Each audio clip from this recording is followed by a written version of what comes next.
하나님 말씀 함께 보겠습니다. 함께 보실 하나님 말씀은 사무엘하 15장 13절에서 23절까지입니다. 사무엘하 15장 13절에서 23절까지 우리 다 찾으신 줄 알고 우리 같이 함께 한 목소리로 합독하겠습니다. 함께 읽겠습니다. 시작. 전령이 다윗에게 와서 말하되 이스라엘의 인심이 다 압살롬에게로 돌아갔나이다 한지라. 다윗이 예루살렘에 있는 그의 모든 신하들에게 이르되 일어나 도망하자. 그렇지 아니하면 우리 중 한 사람도 압살롬에게서 피하지 못하리라. 빨리 가자. 두렵건대 우리를 해하고 칼날로 성읍을 칠까 하노라. 왕의 신하들이 왕께 이르되 우리 주 왕께서 하고자 하시는 대로 우리가 행하리이다. 보소서 당신의 종들이니이다 하더라. 왕이 나갈 때 그의 가족을 다 따르게 하고 후궁 10명을 남겨두어 왕궁을 지키게 하니라. 왕이 나가매 모든 백성이 다 따라서 벤메르하게 이르러 멈추어 서니 그의 모든 신하들이 그의 곁으로 지나가고 모든 그렛 사람과 모든 블렛 사람과 및 왕을 따라 가드에서 온 모든 가드 사람 600명이 왕 앞으로 행진하니라. 그때 왕이 가드 사람 이때에게 이르되 어찌하여 너도 우리와 함께 가느냐? 너는 쫓겨난 나그네이니 돌아가서 왕과 함께 내 곳에 있으라. 너는 어제 왔고 나는 정처 없이 가니 오늘 어찌 너를 우리와 함께 떠돌아다니게 하리요? 너도 돌아가고 내 동포들도 데려가라. 은혜와 진리가 너와 함께 있기를 원하노라 하니라. 이때가 왕께 대답하여 이르되 여호와의 살아계심과 내 주 왕의 살아계심으로 맹세하옵나니 진실로 내가 주 왕께서 어느 곳에 계시든지 사나 죽으나 종도 그곳에 있겠나이다 하니 다윗이 이때에게 이르되 앞서 건너가라 하매 가드 사람 이때와 그의 수행자들과 그와 함께한 어린아이들이 다 건너가고 큰 소리로 울며 모든 백성이 앞서 건너가매 왕도 기드론 시내를 건너가니 건너간 모든 백성이 광야길로 향하니라. 아멘. 우리 같이 함께 말씀을 살펴보도록 하겠습니다. 성경을 보다 보면 도망치는 사람들이 굉장히 많이 있는 걸 보게 돼요. 야곱이 형을 피해서 도망을 쳤고요. 또 누가 있습니까? 모세가 미디안으로 도망을 쳤고 여로보암도 솔로몬을 피해서 도망쳤습니다. 그리고 엘리야도 이세벨을 피해서 도망쳤던 것을 우리가 알고 있죠. 그러나 그 중에 누구보다 가장 심한 도망의 삶을 살았던 사람은 아마 다윗일 겁니다. 오랜 시간 사울을 피해서 도망쳤고 많이도 도망쳤죠. 그리고 왕이 된 이후에도 아들 압살롬에게 피해 도망가게 되는 것을 우리가 보게 됩니다. 그게 바로 오늘 본문이죠. 오늘은 사무엘하 15장 13절에서 23절까지를 같이 함께 살펴볼 거예요. 두 단락으로 함께 살펴볼 텐데 13절부터 18절까지 도망하는데 왕궁에서 벤메르하까지 도망치는 다윗을 보게 돼요. 그리고 19절에서 23절까지는 벤메르하에서 기드론 시내까지 도망치는 다윗을 보게 됩니다. 점점 왕궁에서 멀어져요. 그리고 광야길로 접어들게 되는 이 다윗을 보게 되죠. 우리 인생에도 왕궁과 같은 삶이 있을 수 있습니다. 그러나 광야 같은 때를 살 때도 있죠. 혹시 왕궁에서 광야로 가는 그 여정 가운데 있는 분이 혹시 있진 않으십니까? 오늘 다윗이 그 길을 걸어가거든요. 다윗이 그 길을 어떻게 걸어가는지 우리 같이 함께 말씀을 살펴보면 좋겠습니다. 어제 본문에서 압살롬은 백성의 마음을 훔쳤습니다. 그리고 오랜 시간 준비한 반역을 일으키죠. 이 소식을 다윗도 전해 듣습니다. 오늘 13절 같이 한번 읽어보겠습니다. 13절 함께 읽겠습니다. 시작. 전령이 다윗에게 와서 말하되 이스라엘의 인심이 다 압살롬에게 돌아갔나이다 한지라. 여기 전령이라고 한 말은 전달하는 자라고 하는 의미죠. 이 사람이 누군지는 정확하진 않습니다. 이걸 우연히 본 사람이거나 아니면 다윗의 군사 중에 의도적으로 보내진 사람, 아마 제 생각에는 요압이 따라서 보내지 않았을까 싶기도 합니다. 하지만 그것은 중요하지 않습니다. 그 사람이 하는 말이 중요한 거예요. 뭐라고 말해요? 이스라엘의 인심이 다 압살롬에게 돌아갔습니다 라고 하는 거예요. 다른 말로 말하자면 반란입니다 라고 말하는 것이죠.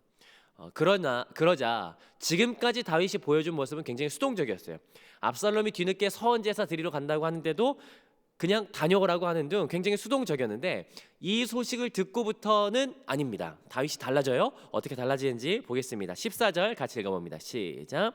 다윗이 예루살렘에 함께 있는 그의 모든 신하들에게 이르되 일어나 도망하자. 그렇지 아니하면 우리 중 한 사람도 압살롬에게서 피하지 못하리라. 빨리 가자. 두렵건대 그가 우리를 급히 따라와 우리를 해하고 칼날로 성읍을 칠까 하노라. 다윗이 신속하게 판단하고 명령합니다. 서둘러 도망가야 된다. 군사회의를 소집해서 막 요압과 상의하고 막 그런 거 없습니다. 빠른 판단, 신속한 행동, 도망가자. 야 빨리 짐 싸라고 하는 것이에요. 그 이유는 두 가지 분명합니다. 14절에 나오죠. 첫 번째는 압살롬에게 곧 포위당한다. 그러면 한 사람도 피할 수 없다. 두 번째, 그렇게 되면 싸움이 불가피한데 그럼 성읍하게 된다. 그렇게 되면 안 되지. 그러면서 도망가자. 14절 중간에도 나오죠. 빨리 가자. 서둘러 가자라고 하는 것이에요. 그 명령을 받아들이는 신하들은요, 충성된 사람이었어요. 토시 하나 달지 않습니다. 15절 같이 한번 보면요. 시작. 왕의 신하들이 왕께 이르되 우리 주 왕께서 하고자 하시는 대로 우리가 행하리이다. 보소서 당신의 종들이니이다 하더라. 뭐라고 합니까? 다윗, 당신의 결정대로 하십시오. 저희는 전적으로 따르겠습니다 라고 하는 거예요. 여러분 어제 기억하십니까? 어제는 압살롬이 200명의 사람을 헤브론에 속여서 데려갔어요. 다른 말로 말하자면 압살롬은 이 사람들을 속이지 않으면 데려갈 수 없었던 거예요. 그러나 다윗은 어떻습니까? 그를 따르는 이미 충성된 사람들이 있다라는 것이에요. 당신이 뭐라든 따를 준비가 되어 있습니다 라고 하는 이 충성된 사람들, 지금 전혀 다른 양상을 보게 되는 것이죠. 자, 그리고 지금은 굉장히 긴급한 상황입니다. 지체하면 안 돼요. 그런데 이때 다윗이 뭔가 한 가지를 더 하거든요. 16절 같이 한번 읽어봅니다. 16절 시작. 왕이 나갈 때 그의 가족을 다 따르게 하고 후궁 10명을 왕이 남겨두어 왕궁을 지키게 하니라.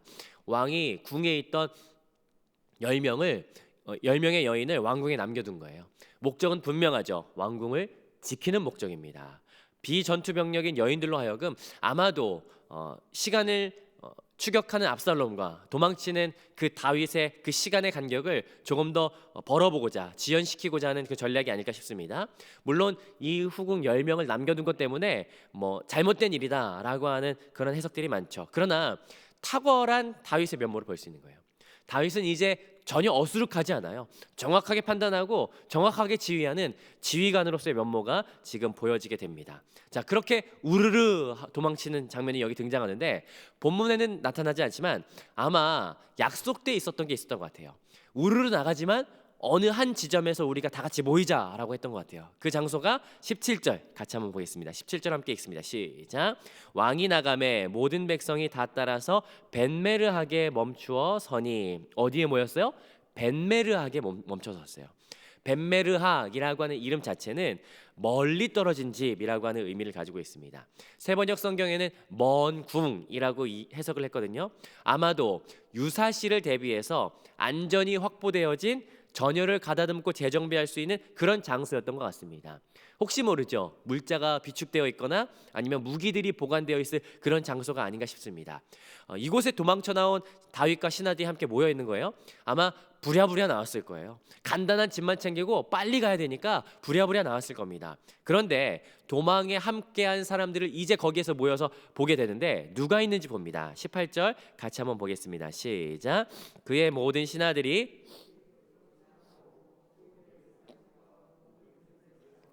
및 왕을 따라 가드에서 온 모든 가드 사람 600명이 왕 앞으로 행진하니라 라고 해요. 왕의 모든 신하들 그리고 600명의 여기 행진하니라 라고 하는 이 단어를 다르게 해석하자면 군사라는 의미로 해석할 수 있는데 600명의 군사들이 거기에 집결해 있는 것이었어요. 그 600명의 군사들은 그렛 사람, 블렛 사람, 가드 사람이라고 하는데 특별히 그 가드 사람을 뭐라고 얘기하냐면요, 왕을 따라 가드에서 온 사람들이라고 하는 것이에요. 그 사람들이 여기에 모여 있어요. 자, 그리고 이제 두 번째 단락을 같이 함께 살펴보겠습니다. 벤메르학에서부터 이제 출발이 되어지는데, 그런데 그 벤메르학에서 그 군대들을 살펴보니까 그 군대를 통솔하는 한 사람이 있어요. 19절에 보니까 누구냐면요, 제가 읽어봅니다. 그때 왕이 가드 사람 이때에게 이르되 이때라는 사람이 있는 것이에요. 그 이때에게 이르되 뭐라고 얘기하냐면요, 어찌하여 너도 우리와 함께 가느냐? 너는 쫓겨난 나그네이니 돌아가서 왕과 함께 내 곳에 있으라라고 하는 것이에요. 이때라고 하는 장소를 보는데 사실 이 이때가 누군지는 정확하지 않습니다. 다만 28절과 22절 사이에 있는 이 절을 통해서 알 수 있는 몇 가지 정보가 있고 추측할 수 있는 몇 가지 요소가 있어요. 먼저 이때는 이스라엘 사람이 아닙니다. 어디 사람이에요? 가드 사람이에요. 가드는 블레셋의 5개 도시 중에 하나이죠. 그러니까 블레셋 가드 사람 이때라는 것이에요. 여러분도 알다시피 가드는요, 전통적으로 안악 자손들, 거인들이 살던 곳이에요. 여러분도 그 가드에 살고 있었던 커다란 덩치를 한 사람 알고 있습니다. 누구십니까? 대표적인 한 사람, 골리앗이죠. 아마도 이때는 그 지역의 안악 자손 거인들이 많이 살았기 때문에 이때도 보통 사람 이상의 키 정도는 됐을 겁니다. 그렇기 때문에 아마 벤메르학에서 600명이 웅성웅성 있는 가운데 머리 하나 더 있을 법한 그 키 큰 사람 한 사람을 발견하지 않았을까라고 한번 상상을 해보게 됩니다. 그런데 궁금하죠. 다윗이 왜 가드 사람들을 군인으로 데리고 있었을까? 왜 가드 사람들은 다윗의 군사로 있었을까? 이상한 점이 있습니다. 다윗도 뭐라고 이야기하냐면요, 그들을요, 너희는 쫓겨난 나그네다라고 이야기를 하죠. 그리고 18절에서 가드 사람 소개할 때 뭐라고 이야기하냐면, 다시 한번 살펴보니까 왕을 따라 가드에서 왔다라고 이야기해요. 여러분 이상하지 않습니까? 어떻게 이 사람들이, 블레셋 사람들이 왜 왕의 군사로 있을 수가 있겠습니까? 혹시 생각나는 장면이 있지 않으십니까? 다윗이 가드에 갔던 적이 있었던가요? 있죠. 2번 있습니다. 한 번은 사무엘상 21장 10절에서 사울을 피해서 가드에 가서 가드 왕 아기스 앞에서 미친 척했다가 살아나왔던 적이 있었어요. 물론 거기에서 군대를 만난 적은 없습니다. 그러나 거기에서 곧바로 도망친 곳이 거기에서 일부 떨어진 아둘람 굴이었거든요. 그 아둘람 굴에는 환난당한 자, 빚진 자, 마음이 원통한 자 400명이 있었어요. 그들이 다윗을 따르는데 혹시 거기에 가드에서 추방당하였던 그 군대가 있지 않았을까라고 추정을 한번 해봅니다. 아니면 사무엘상 27장 7절에 보면요, 사울을 피해서 다윗이 가드에서 아예 살았던 때가 있어요. 헤브론에 즉위하기 직전까지 시글락이라고 하는 그 동네에서 삽니다. 그 기간이 얼마나 되냐면 사무엘상 27장 7절에 보니까 1년 4개월이에요. 아마 그때 그 블레셋 가드에 함께 있다가 합류한 군인들이 아닐까 싶습니다. 아무튼 이때라고 하는 사람은요, 자기의 나라를 포기하고 온 사람들이었어요. 다윗의 입장에서 생각해 보면 이 사람들에게는 짠함이 있죠. 빚진 마음이 있어요. 그 나라를 포기하고 자기를 따라 나와준 고마움이 있어요. 그래서 다윗이 생각하는 겁니다. 아 그래, 이 사람들 괜히 나 때문에 고생시키면 안 되지. 그래서 20절 이렇게 이야기합니다. 20절 같이 한번 읽어보겠습니다. 시작. 너는 어제 왔고 나는 정처 없이 가니 오늘 어찌 너를 우리와 함께 떠돌아다니게 하리요. 너도 돌아가고 내 동포들도 데려가라. 은혜와 진리가 너와 함께 있기를 원하노라 하니라. 당신들은 여기 정착한 지 얼마 되지 않지 않았습니까? 그런데 나는 어떻게 될지 모릅니다. 내가 어떻게 당신을 또 떠돌아다니게 하겠습니까? 저는 괜찮으니까 여러분들 이때 당신과 함께하는 군대 예루살렘에 그냥 있으십시오. 거기에 정착하는 편이 훨씬 더 안전합니다.